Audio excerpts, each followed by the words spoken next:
Hello everybody, welcome back to another video. It is me, the Review Master 19 here, and today we'll be taking a look at a model kit. This is a COBI Stug for Ausf G. That's a mouthful, I know, but I'm going to walk you through it. The Stug, also known as the Stug, or Stug 3, or assault gun, is a self-propelled 75mm tank destroyer.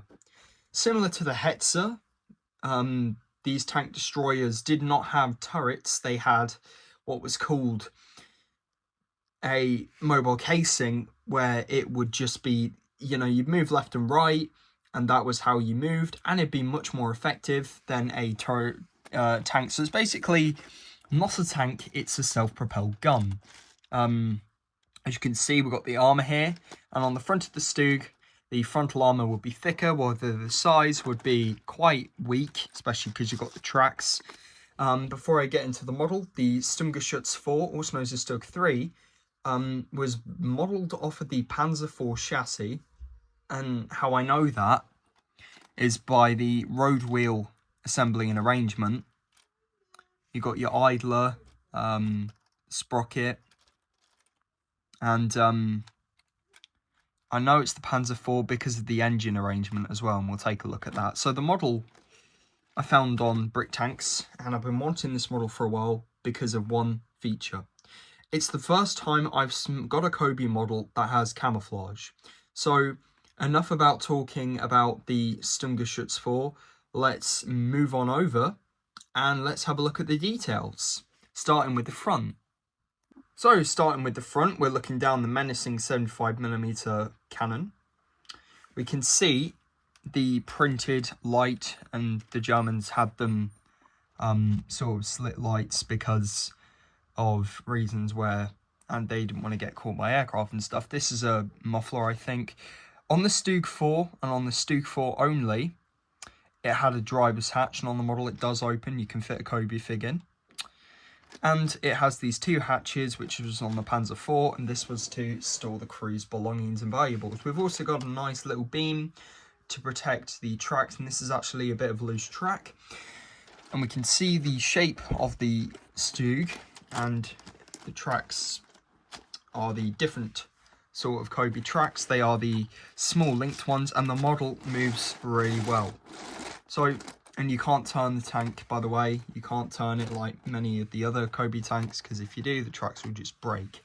So, zooming in on the gun now, and we can see some detail. We can see, unlike the Stug 3, the Stug 4 actually has what was called a, I think it's called a pig snout, but there's a name for it in German. The reason why is because it looks like a pig snout. And on the model, it moves left and right, and pivots and tilts, and there's not much degree of elevation, but and you can see, if I tilt my camera up, we can see the COBI fig moving up. But yeah, don't believe there was a traverse lock mechanism for the Stug, and if there was, I'm not even sure where it was. But yeah, it moves side to side, and that's your degree of angle. Taking a look at the sides now, we have a crowbar, and we have some spare wheels. I love the camouflage on this model. This is an ammo box of some sort. I love the way they've done the wheels and the treads and the tracks. Really roll smoothly. And the thing about the model is you can see these little notches here. That's actually because there's two versions of the model. You could get the special edition of the model, which is basically the Stug, and it comes with the Schützen side skirts, so that's where you can attach them. But most of the crew of the Stugs removed the Schützen skirts because they got in the way. Got some sort of cabling here. I'm just gonna sort of elevate my camera there. These are radio antennas, and then we have a look at the back, and we can see some details. You can see the mufflers and the brakes there, and the engine details, and this is to attach a Pak 40 gun if you wanted to, or a mess kitchen thing, I don't know. And on the other side we've got some tracks and what would be a shovel. But yeah, so now we're now going to take a look at the front of the Stug and get in on the inside. Okay, so panning the camera down now, we can see more in-depth detail. This is the commander's cupola, and on the model it does open. And inside, you can see some nice detail. It's just darkness. And then we have a shield for the COBI fig. I'm actually going to take the COBI fig off. It's just a custom tank commander I made. But yeah, pretty cool.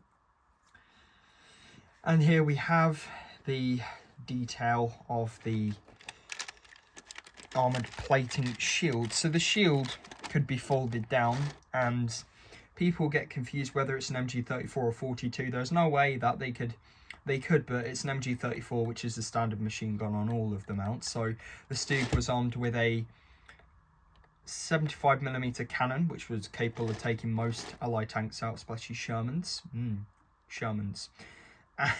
And we've got a small MG34 in the mount here, and the crew could, you know, operate some other weapons. But yeah, it moves. And we've also got the loader's hatch here. And there you can see some detail on the inside, but if I move my camera back, you can see you can actually close the hatch up. The reason why I wanted the model so bad is because it has an interior. So let's get inside and let's have a look at the interior. So the interior is easy as 1, 2, 3. You just pop this off, wiggle it. It's just a bit of thing there. And we've got some printed periscope pieces where they'd flip this and there'd be a scissors type periscope. So moving on to the interior of the model, we have the breech for the 75mm gun, and you can actually operate it from the inside if you wanted to. And I did actually make a few modifications to this because it actually has the standard traditional COBI rounds, which look like the 88 rounds, but you know. So the real cool thing about the model that I made is you can actually load a round into the breech, and how we do that is you just simply push the round in and it ejects, which is nice. And I'll get that out when we've finished filming, but yeah. So if I move the camera now, we can see we've got some really nice detail. We've got the elevation hand wheel on the breech to elevate the gun. We have, on the other side, a radio for the crew, and there's space for a seat for the commander. And that's about it interior wise. So next, let's take a look at the engine bay. All right, now we're going to take a look at the engine parts, and oh, we have a friend. Herman wants to help. Well, I'm sorry, Herman, you can't. So let's have a look at the engine bay. Now the engine bay on the model is pretty cool. On the real one it would slide up, but on this one it's different. So it's really well integrated and hidden, and this is the part of the model which gives it its price of 60 quid in the UK. You just simply pull on this, I say simply, little hatch, which just removes, and it's just black on the underside. And we have a detailed engine. So let's actually get some detail on the engine. So this is a, correct me if I'm wrong, but it's a Maybach. I don't think it is, actually. I think it's some sort of other German engine. I'm not really sure of. But here we can see there's a radiator cover, you've got the engine, you've got some details. And you can actually flip the radiator cover off to the side and you can see some other details. And here's where things get really cool. This is why it's a top tier COBI kit. And if you pivot this up and then if you slowly wiggle, you can actually remove the engine. So let's have a look at the engine. Look at that magic. So here's the engine. It's really well detailed. We've got the spark plugs, we've got the bars. I wish there was printing here, but you know, it's not all that bad. And then you can display the engine. I don't see why you would want to display the engine outside of the Stug. I display it with the Stug because, you know, oh my gosh, it was so difficult to get this part in. Like, it was really difficult to sort of get the part in, but eventually got there. And yeah, you can actually move this part, which is nice. But yeah, really nice engine. Scale COBI fig, fix stuff. But yeah, to put the engine back, it's quite simple.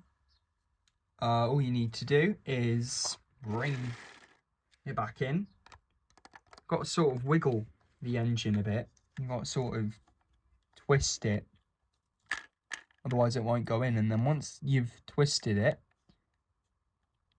you then need to turn the little pipe so that it fits. Oh, gosh, it's quite difficult to do with my big massive hands, isn't it? There we go. And then it's locked in. And then you put the radiator cover back on, and that is the Stug engine compartment.